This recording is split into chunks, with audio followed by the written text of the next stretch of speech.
এটা হলো লাল ডাঁটা শাক।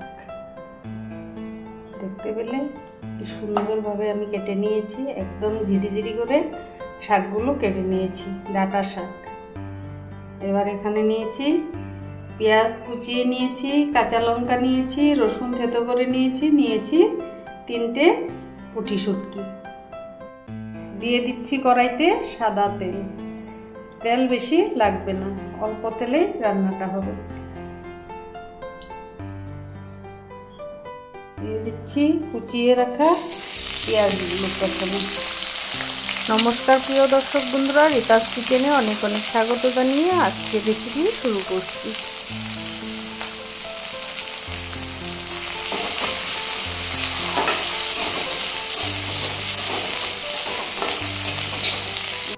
এগুলোতে সামান্য একটু নুন দিয়ে দিচ্ছি যাতে সহজে মজে যায়। পেঁয়াজগুলো ব্রাউন করে ভেজে নেব। ব্রাউন হয়ে আসছে, এবারে দিয়ে দিচ্ছি থেতো করা রসুনগুলো, দিয়ে দিচ্ছি মাছ, দিয়ে দিচ্ছি চেরা কাঁচা লঙ্কা,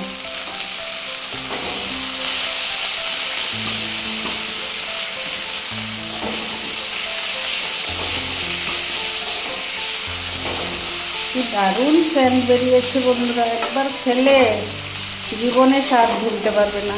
এক থালা ভাত নিমিষেই শেষ হয়ে যাবে, এ দিয়েই ভাত খেয়ে নিতে পারবে। একবার বানিয়ে দেখো, অপূর্ব হয় খেতে।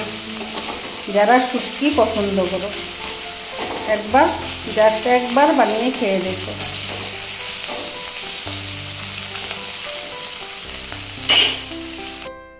এই দিয়ে দিচ্ছি সামান্য হলুদ গুঁড়ো। শুটকি দেখে যারা না ছিটকাও তারাও একবার খেয়ে দেখো।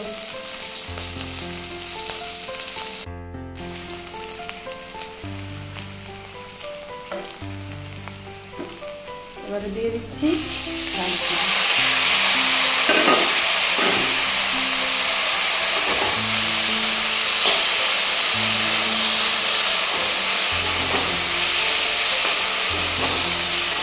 এই শাক দিয়েই এক থালা ভাত খেয়ে নিতে পারবে।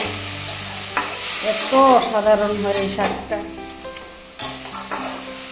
বানাতে যেমন সহজ, খেতে তেমনি স্বাদ। একবার বানিয়ে খাও, তারপর বুঝতে পারবে কেমন সুস্বাদু এই শাক খেতে হয়। শুটকি দিয়ে শাক।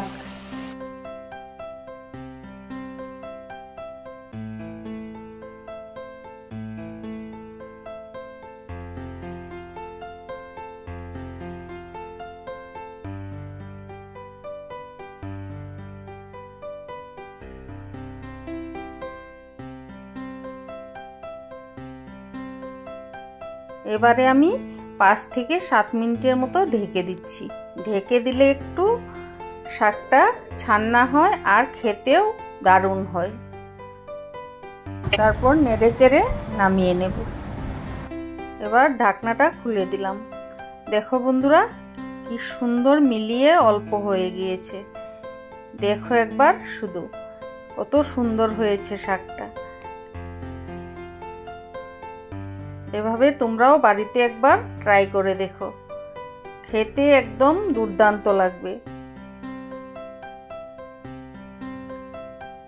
শাকটা হয়ে গিয়েছে, এবার আমি নামিয়ে নিচ্ছি। বন্ধুরা, আমার রেসিপিটি যদি ভালো লেগে থাকে অবশ্যই লাইক, কমেন্ট এবং সাবস্ক্রাইব করে আমার পাশে থাকার বিনম্র অনুরোধ জানাচ্ছি। সকলের সুস্বাস্থ্য কামনা করে আজকের মতো টাটা। একবার কেমন হয়েছে একবার বানিয়ে অবশ্যই খেও তোমরা। ফিরে আসবো নতুন নতুন রেসিপির সাথে। সবাই ভালো থেকো, সুস্থ থেকো। ধন্যবাদ।